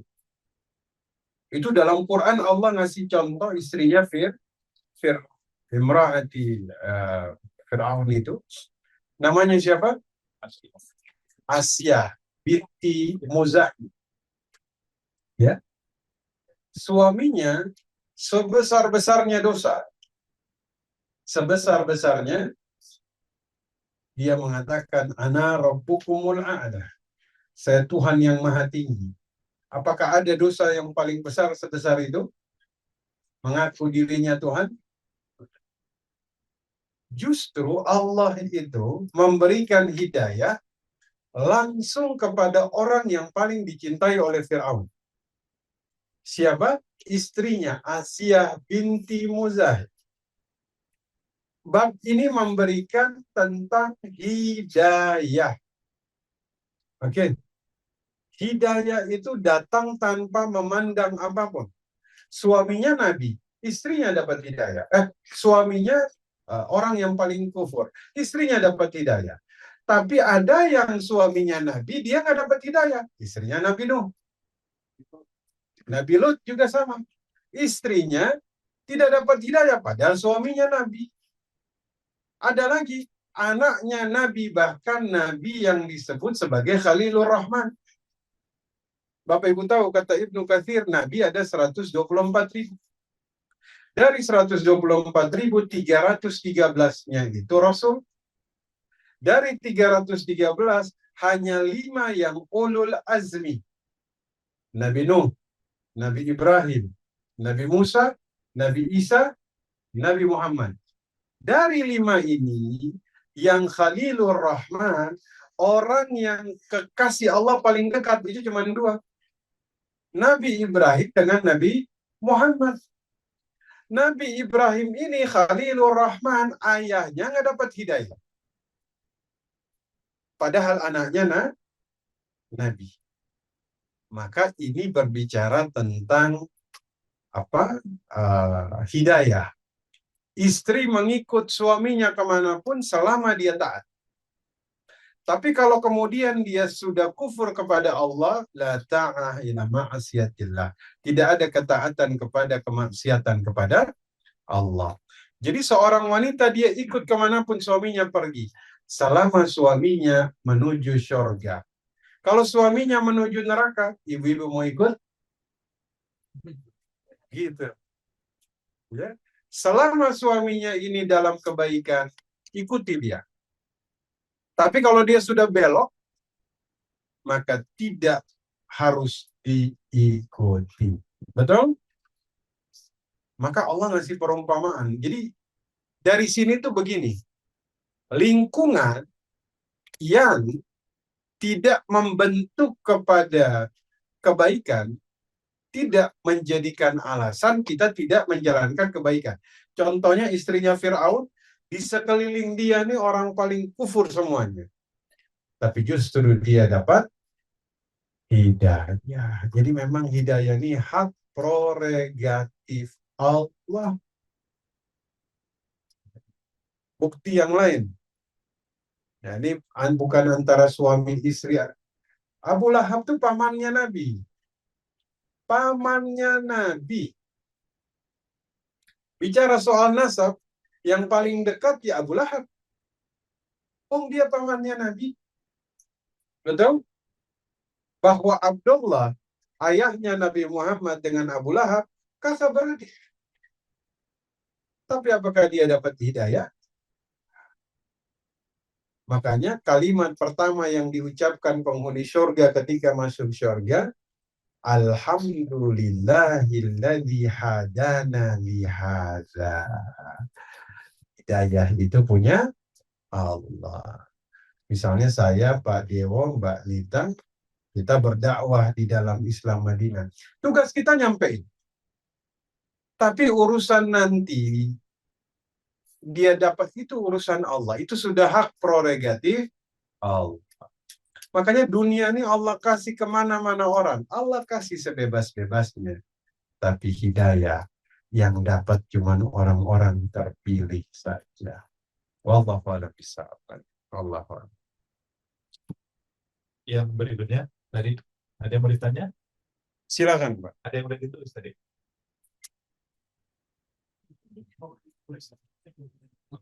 Atau mau ditanyakan? Tanyakan boleh. Ustaz, Assalamualaikum warahmatullahi wabarakatuh. Waalaikumsalam. Ustaz, sebelumnya saya dapat sebenarnya ini topik yang sangat juga saya karena insya Allah kalau menikah mohon doanya Ustaz, saya juga akan Menikah? ya. Masya Allah. Jadi emang kalau kita pelajari dan teliti lebih dalam, emang banyak banget teladan Nabi Muhammad yang bisa kita teliti. Betul. Cuman pertanyaan saya ini takutnya saya pulang-pulang dijaga ibu-ibu di sini Ustaz. Oh, nggak apa-apa Mas Dafa. Di mana letak batasan kesabaran tersebut? Oh, Apakah semua perilaku seorang istri gitu ya, yang baik atau yang buruk itu bisa cukup diselesaikan dengan sabar aja? oh, Insya Allah. Apakah hal tersebut juga tidak akan memberikan moral hazard juga gitu? Hal yang sebenarnya itu bisa disalahartikan jadi baik. Baik. Pokoknya seperti yang tadi Ustaz contohkan juga ya, istri marah sampai lempar piring gitu. Mungkin sebagai suami di satu sisi bisa sabar gitu. Tapi apakah itu bukan presiden atau contoh yang baik untuk anak gitu? Baik. Jadi pertanyaannya adalah intinya gimana kita bisa sabar tapi pada saat yang sama ada ruang untuk ketegasan Gimana istri itu menjadi terdidik. Baik, Jadi, Masya Allah. Ini yang nanya nih belum nikah ini. itu malah Yang nanya belum nikah. Tapi dia pertanyaannya tuh sudah out of the box sekali. Begitu, Masya Allah. Mudah-mudahan Mas Dafa dimudahkan. Tapi sebelum jawab, saya mau izin ke toilet dulu ya. Izin sebentar. Jadi, Bu, silakan pertanyaannya ya. Kalau mau ditulis juga bisa, ada kertas di sini kalau mau nanti saya bacakan, misalnya tidak ingin diketahui penanyanya siapa. Saya mau izin menyampaikan mumpung Ustaz di dalam, saya dari panitia menyediakan 3 QRIS di depan. Satu untuk kegiatan ke Palestina, tadi saya sudah sampaikan, insya Allah tanggal 5 saya dan istri berangkat. Jika ada Bapak Ibu ingin menitipkan dananya, langsung saya serahkan dengan tangan saya sendiri kepada mereka. Insya Allah saya amanah bersama istri untuk membawa ke sana. Ini program sudah rutin kami lakukan sejak 2016, 2 kali 1 tahun kami kirimkan. Termasuk juga mengirimkan langsung ke Gaza melalui udara. Biasanya kami berikan kontainer sembako, kami terjunkan dengan parasut langsung ke Gaza. Karena kalau lewat darat nggak mungkin. Dan Gaza, oh yang ini lewat darat ya? Oh iya, beberapa tahun lalu kami nggak bisa lewat darat, jadi lewat udara kami titip ke Angkatan Udara Jordan. Tapi kali ini rupanya istri barusan menyampaikan bisa lewat darat, jadi lewat truk-truk khusus, truk-truk khusus ya, tidak semua truk boleh melewati dalam penjajahan dengan kontainer pakai truk. Biasanya tuh ada penjagaan dari Angkatan Bersenjatanya Jordania, karena masih dibolehkan kalau Angkatan Bersenjata Jordania. Yang kedua, bagi Bapak Ibu yang ingin menitipkan sedekah makan gratis, tadi saya sudah sampaikan, pada bulan Desember kami sudah mendapat titipan 6.000 box makan sedekah makan gratis khusus fakir miskin.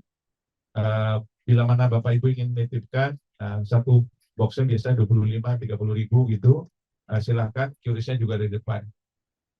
Yang ketiga adalah pembangunan masjid, walaupun kami masih menunggu izin, karena saya ulang kembali tadi, sudah bertahun-tahun kami bangun masjid, tapi kali ini peraturan pemerintah yang baru berbeda, sehingga pengurusan IMB-nya telah dirubah menjadi namanya PBG, dan PBG ini lampir aja luar biasa banyak. Jadi bikin masjid satu lantai pun hari ini jauh lebih sulit dibanding yang sudah kami lakukan bertahun-tahun.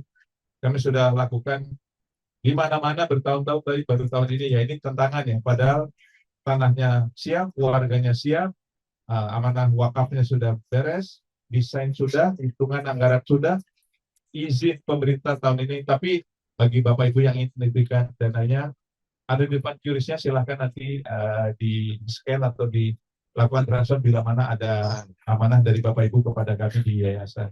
Alhamdulillah, silahkan Ustaz. Baik. Jadi pertanyaannya Mas Dafa ya, sejauh mana suami itu bersabar terhadap karakter istri? Ya, nanti kita akan bahas juga tentang istri juga Mas Dafa. Jadi dua-duanya ini tawazun, seimbang. Nanti ada tugas istri juga yang kemudian harus dia jalankan, sehingga nanti dua-duanya ini bisa berjalan seimbang. Karena dalam Islam itu setiap hal itu diatur dengan porsinya masing-masing, dan dua-duanya ini menjalankan porsinya. Kalau dijalankan aman. Ya, misalnya istri itu dia diperintahkan juga untuk melakukan hal yang sama. Ya, misalnya istri itu harus menjaga muruah suaminya. Ya. Intinya, kalau kemudian tiba-tiba ada hal yang terjadi spontan seperti Aisyah dia banting, itu kan spontan. Dan itu bukan sesuatu yang lazim dilakukan Aisyah, enggak. Kan namanya perempuan itu kan kecemburuan atau ada kemarahan yang tiba-tiba dia bisa muncul, itu spontan.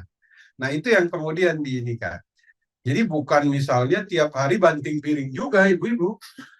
Begitu. Ini kasuistik. Artinya bukan menjadi pembenaran, wah ini boleh ini katanya dari riwayat ini. Jadi setiap ribut dia banting terus, suaminya sabar. Enggak begitu. Artinya ini kasuistik. Karena nanti Mas Dafa waktu nikah itu fluktuasi emosi itu dia naik turun cepat sekali Mas Dafa. Betul Bapak-bapak? Fluktuasi emosi saat nikah itu turun naiknya cepat.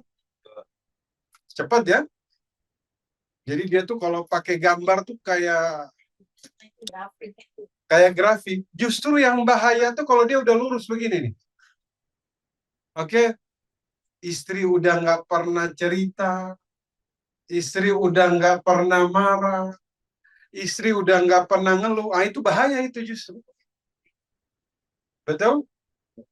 Itu tuh kayak grafiknya nih kalau udah rata begini, ah, ini bahaya. Begitupun suami. Suami itu kalau istri marah dia udah nggak pernah ini. Kalau dia udah, wah pokoknya dia udah datar. Nah itu bahaya. Ada apa biasanya?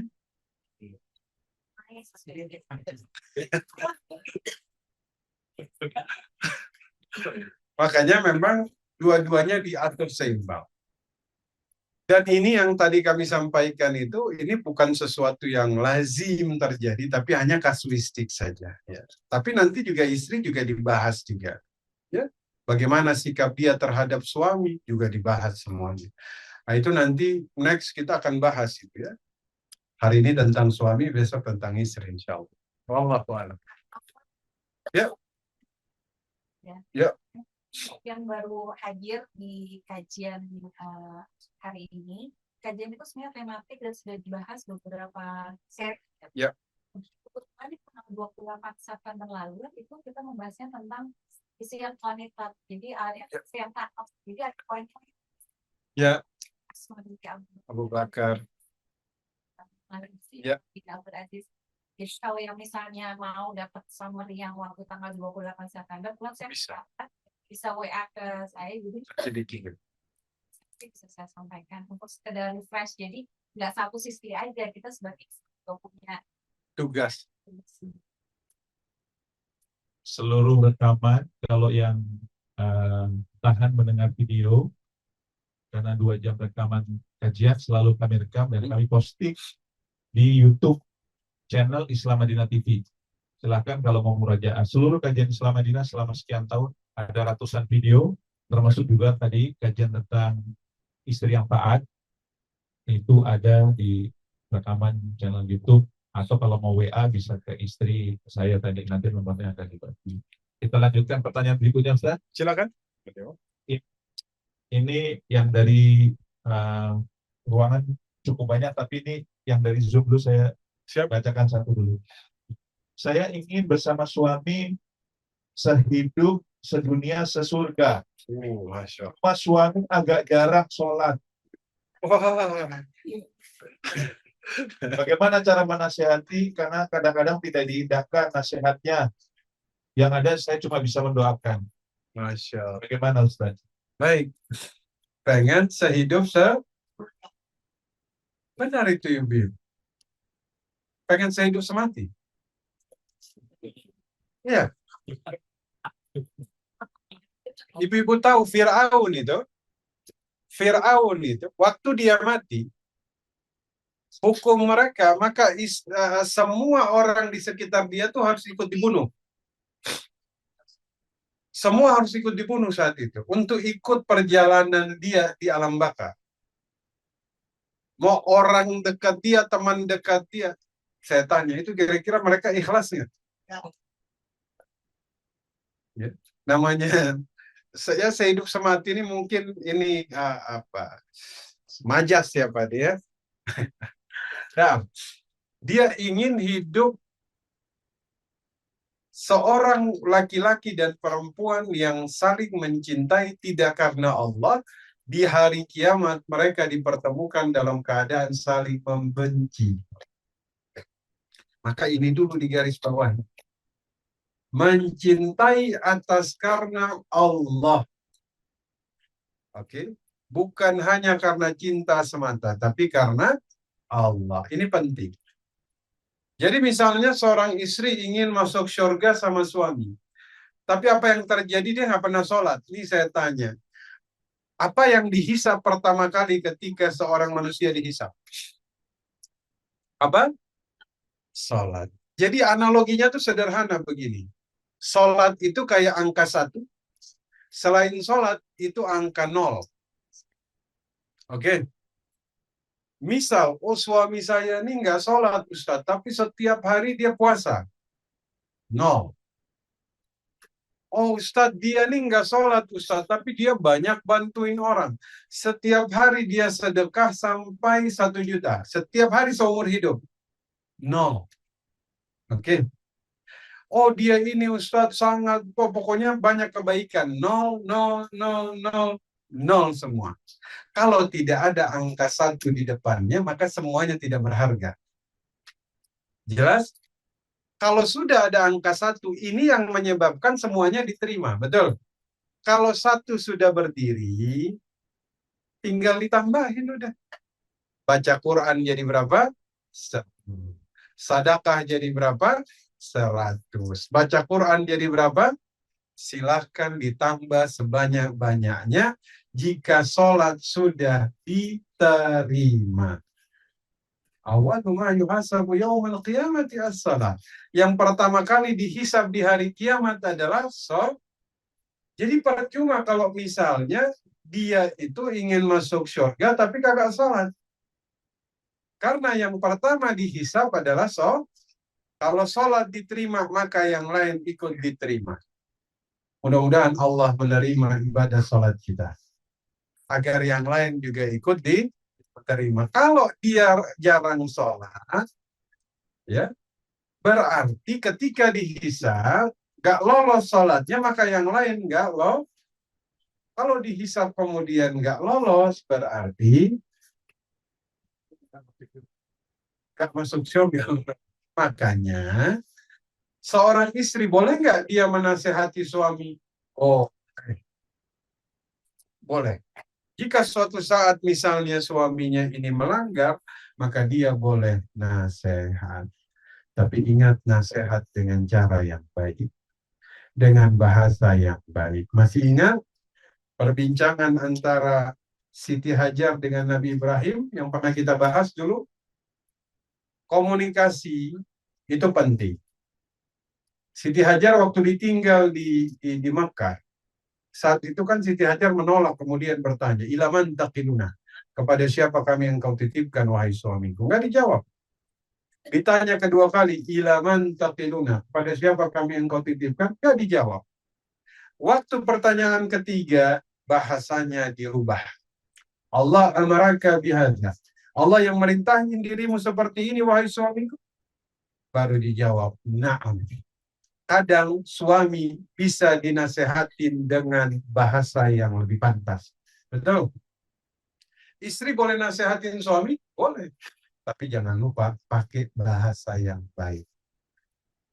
Jangan nasihatnya, suamiku, kamu kalau tidak sholat masuk neraka. Nasihatnya yang baik. Kira-kira bahasanya gimana? Wahai suamiku, kayaknya harus ikut kajian Islam Madinah. Yuk. Ini kadang kan suami kalau dia nggak bisa dengar dari istri, kadang dia bisa dengar dari orang lain, betul? Minta sahabat dia yang paling dekat, ibu sampaikan untuk dia sampaikan. Ini ibu-ibu, ini realita. Suami itu kadang lebih dengar sahabat daripada istri, betul? Boleh kita pakai wasilah lewat sahabat. Ya kan ada jamaah dia bilang, Ustadz, saya ngomong sama suami, Ustadz sampai berbusa-busa ini mulut. Ya, dia kagak dengar Ustadz. Tiba-tiba Ustadz, 2 bulan kemudian teman yang ngobrol sama dia bulan cerita sama saya, istriku. Teman saya ngomong begini-begini. Allah, saya ngomong 2 bulan kagak dia dengar. Suami, teman yang ngobrol sekali langsung dia dengar. Makanya boleh cari temannya, minta untuk nasihat. Oke? Wallahu a'lam. Yang berikutnya menyambung yang barusan Ustaz. Bagaimana caranya ya mengingatkan istri yang jika kalau bicara kepada saya nadanya selalu tinggi? Sehingga saya seorang suami menganggap istri saya selalu marah-marah. Baik.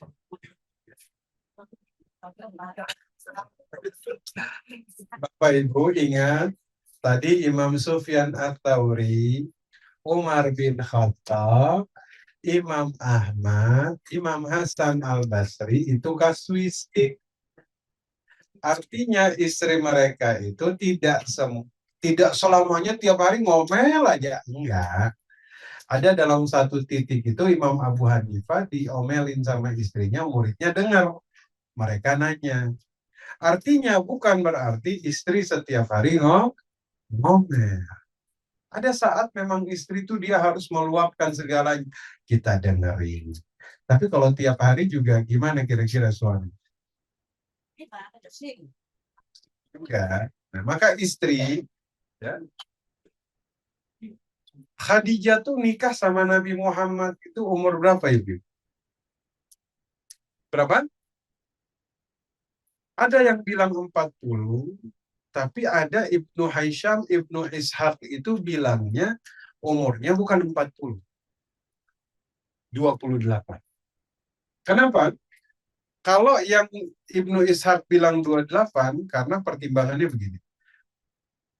Bagaimana mungkin kalau Khadijah umur 40 bisa melahirkan 6 orang anak? Betul? Qasim, Abdullah, Zainab, Ruqayyah,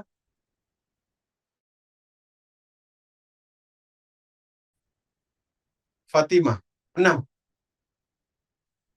Saya mau nanya sama Ibu, kalau wanita umur 40 bisa melahirkan 6 orang anak?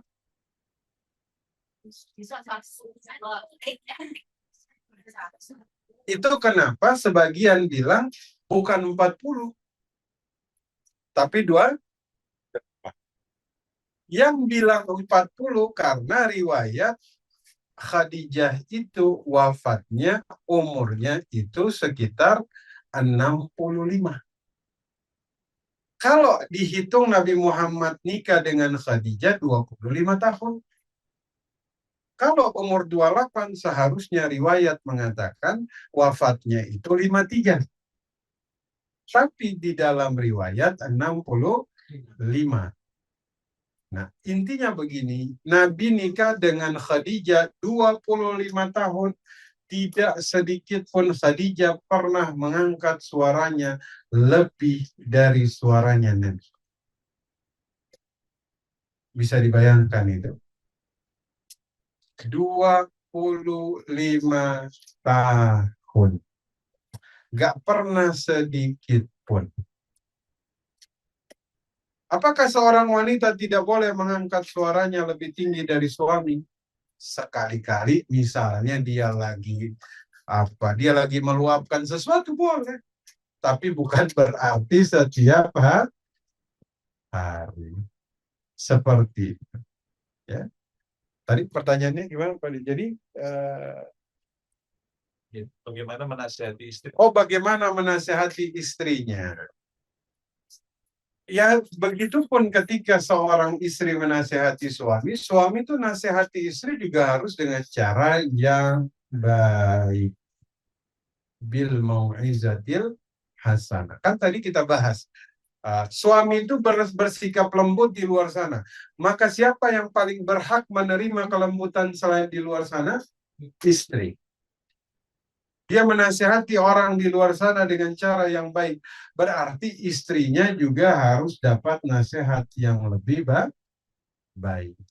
Ya. Makanya memang nasihat ini kalau caranya salah, maka jadi salah. Wallahu a'lam. Singkat-singkat saja. Karena masih banyak pertanyaan. Suami bekerja tapi hasilnya diberikan kepada adik dan keponakan. Karena istri saya ya punya berdagang sendiri. Apakah berdosa suami seperti itu tidak memberi nafkah? Insyaallah. Kemudian kakak memutus silaturahmi dengan adik-adiknya itu hukumnya bagaimana? Baik. Soal nafkah dan soal silaturahmi. Ibu-ibu, nafkah itu suami hukumnya wajib. Kepada istri dan anak hukumnya apa? Wajib. Kepada di luar anak istri itu hukumnya sunnah. Jelas? Jadi kalau dia menafkahi adiknya dan kakaknya, tidak menafkahi istrinya, berarti dia bergeser dari yang wajib, dia utamakan yang sunnah. Sunnah dengan wajib, mana didahulukan? Ini analogi sederhana, Pak D. Analogi sederhana. Dia qiyamul lailnya sampai berapa rakaat, ibu-ibu? Kalau qiyamul lail berapa rakaat? Berapa? 8.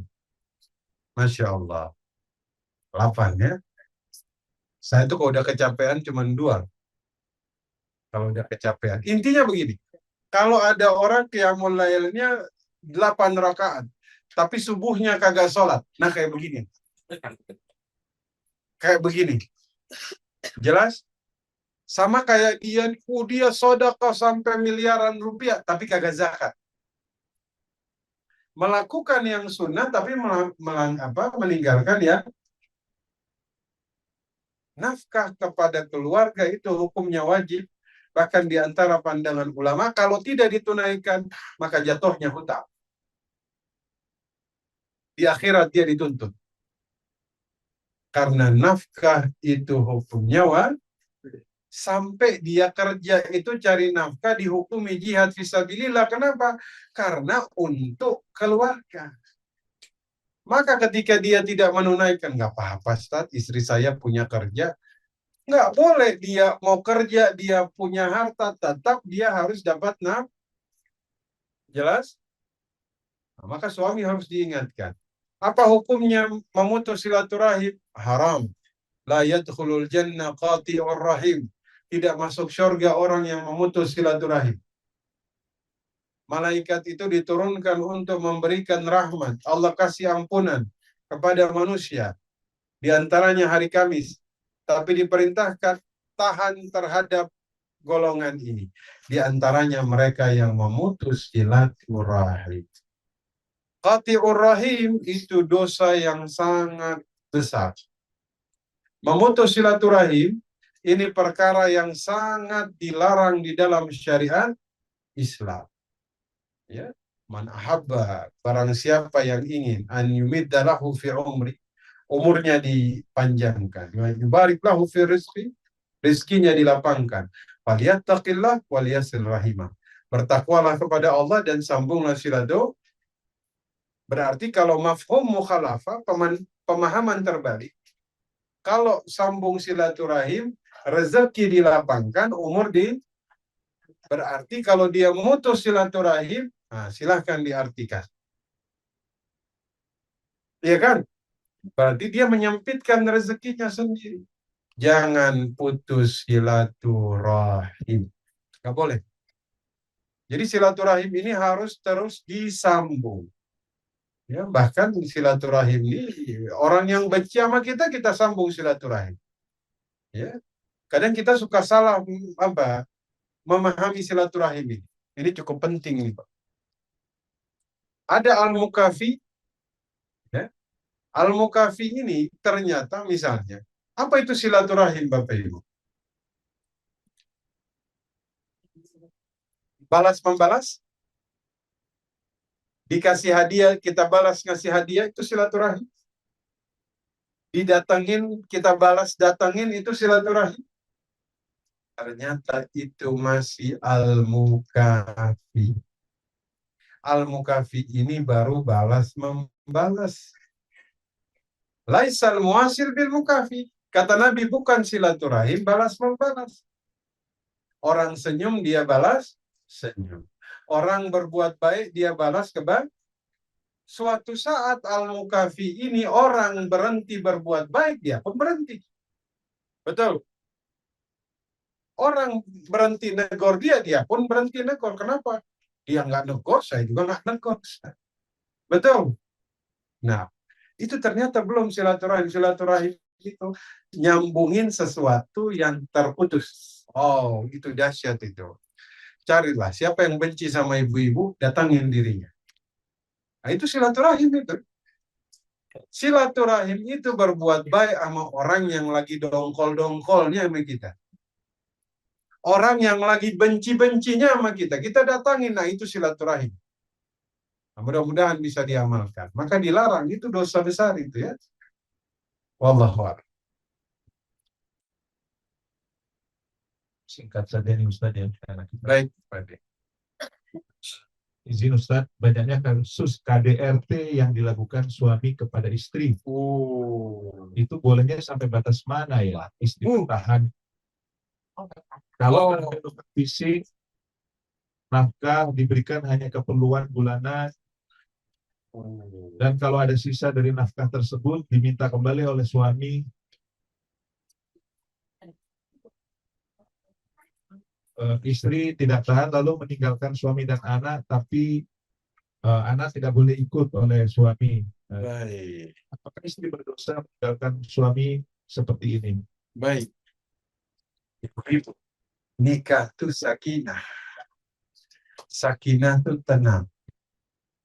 Ingat, laki-laki ada dua dosa. Dua dosa yang ajalah Allah Ta'ala fi dunia qabla al-akhirah.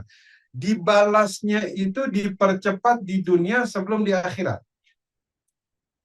Satu, al-baghi. Al-baghi itu menzalimi orang lain. Yang kedua, uququl walidain, durhaka kepada kedua orang tua. Ini nggak usah nunggu di akhirat, di dunia udah dibalas. Dan al-baghi di sini diantaranya menzalimi istri. Apalagi dia sampai KDRT. Dia pukul istrinya, maka dia sudah kemudian melakukan. Ini kalau ada seorang laki-laki memukuli istrinya, biasanya hukumannya itu balasannya cepat. Maka bagi laki-laki hati-hati. Balasannya itu dipercepat, nggak tunggu sampai akhirat. Di dunia dia udah akan dapat balasan. Betul? Maka jika seorang istri ini kan ada seorang wanita ketika dia kemudian meninggalkan suami dengan alasan keselamatan dirinya, keselamatan nyawanya. Ketika dia sudah dipukul, dia sudah disakiti, maka alasan dia ini uzur yang syar'i. Kecuali dia meninggalkan suaminya, kenapa? Dia tinggalkan karena dia merasa suaminya ini ngasih uang bulanannya nggak cukup, misalnya. Padahal suaminya sudah berusaha. Nah, uzur ini kan uzur yang tidak syar'i. Namun ketika dia tinggalkan karena dia dipukul untuk keselamatan nyawanya, insya Allah itu bukan sesuatu yang dosa. Dia dipukul sama suaminya, nggak apa-apa Ustadz, saya sabar. Dipukul sama suaminya, nggak apa-apa Ustadz, saya sabar. Sampai akhirnya nyawanya melayang. Islam memberikan kesempatan kepada seorang wanita yang sudah tidak sanggup menjalani rumah tangga karena dia dianiaya, maka ada pintu daruratnya, namanya khulu. Dia minta kepada hakim karena suaminya sudah melanggar banyak sekali larangan, hakim akan membatalkan pernikahannya. Ya, baik. Wallahu a'lam. Mudah-mudahan Allah mudahkan. Ustadz, saya bersama istri mendengarkan kajian pagi ini. Oh, Masya Allah. Sambil mendengarkan kajian, istri mengungkapkan semua kesalahan yang saya lakukan kepada dia.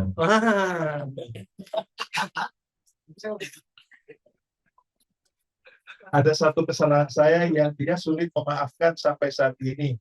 Dia ulang-ulang terus. Jadi dia merasa seolah dengan topik ini, jadi dia merasa di atas angin, Ustaz. Baik.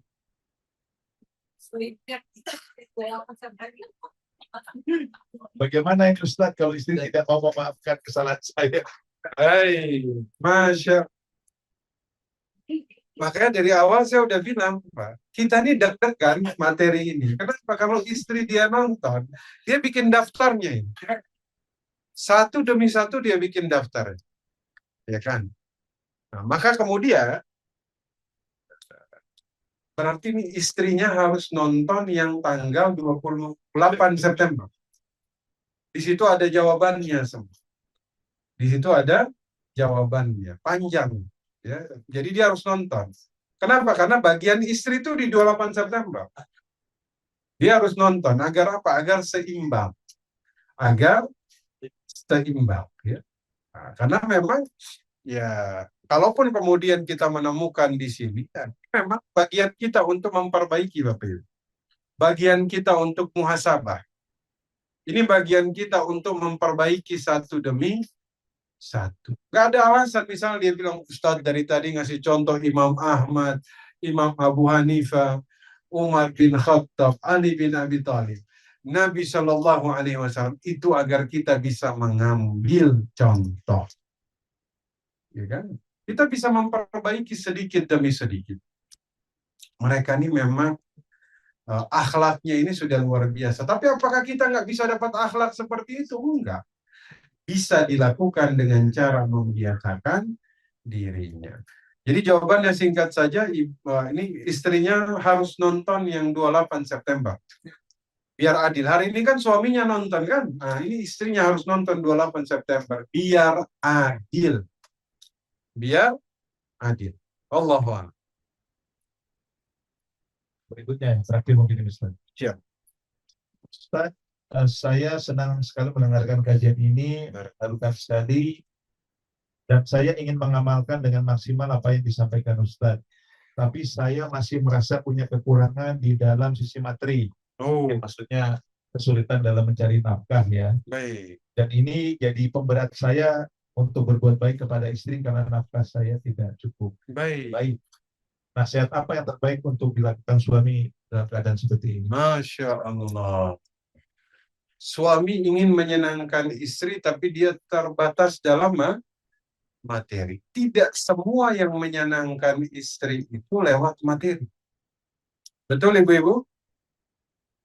Betulnya nih agak gak ikhlas gitu. Begini. Seorang suami ketika dia kemudian berada dalam kekurangan, makanya kenapa dalam Islam itu tawazun. Jika suami tidak kemudian, nanti dalam Quran itu ketika berbicara dalam masalah nafkah, Allah sampaikan, kalau seorang suami lagi dicukupkan, maksudnya dicukupkan itu dia nggak luas, maka istri itu harus bersabar. Kalau suami dia merasa dalam materi dia belum sempurna, maka kemudian istrilah tugasnya untuk bersabar di sini. Ya, suami ketika dia kemudian melaksanakan, dia kemudian meningkatkan ketakwaannya, insya Allah akan kemudian melapangkan. Jika apalagi dia niat untuk kemudian menyenangkan istri. Kan menyenangkan istri ini termasuk salah satu perkara yang dianjurkan, betul? Jika misalnya dia penuhi nafkah, maka yang wajib sudah. Dia pengen lebih dari itu, maka dia berpindah kepada yang sunnah. Ya? Mudah-mudahan Allah mudahkan. Ya? Kan kalau dia nggak bisa lewat materi, sementara sekarang lewat kalimat thayyib, kalimat-kalimat yang baik. Memang istri itu sangat kemudian diuji ketika suami kekurangan dalam materi. Betul? Justru suami itu diuji ketika dia sudah mulai lapang dalam materi. Betul Bapak-Bapak? Waktu dia kurang, istrinya bersabar. Waktu sudah lapang, suaminya apa? Jawabnya malu-malu. Apa itu? Suaminya nikah lagi. Begitu? Oh. Mudah-mudahan dikasih kemudahan. Ustaz. Satu lagi nih Ustaz. Boleh. Satu lagi gimana? Gak apa-apa. Bagaimana cara membagi nafkah yang baik kepada istri dan ibu kandung? Karena ini sering jadi topik di dalam rumah tangga kami. Baik. Ibu dan istri, mana yang didahulukan? Kenapa? Karena istri itu tapi istri tidak boleh mencegah suami untuk memberi kepada istri. Maka suami yang baik adalah dia yang menjaga persentasinya dengan baik. Oke? Suami, ketika dia kemudian menjaga, ini istri wajib ibu birrul walidain. Tapi urusan nafkah, bagian ibu ini kan jadinya dia sunnah, sedekah. Istri wajib. Sebisa mungkin dua-duanya ini terpenuhi tanpa meninggalkan satu dengan yang lain. Sebagai istri, ibu-ibu nggak boleh mencegah suami memberi kepada ibu. Tapi seorang suami dia harus ingat bahwa istrinya juga punya hak dan itu wajib. Jelas?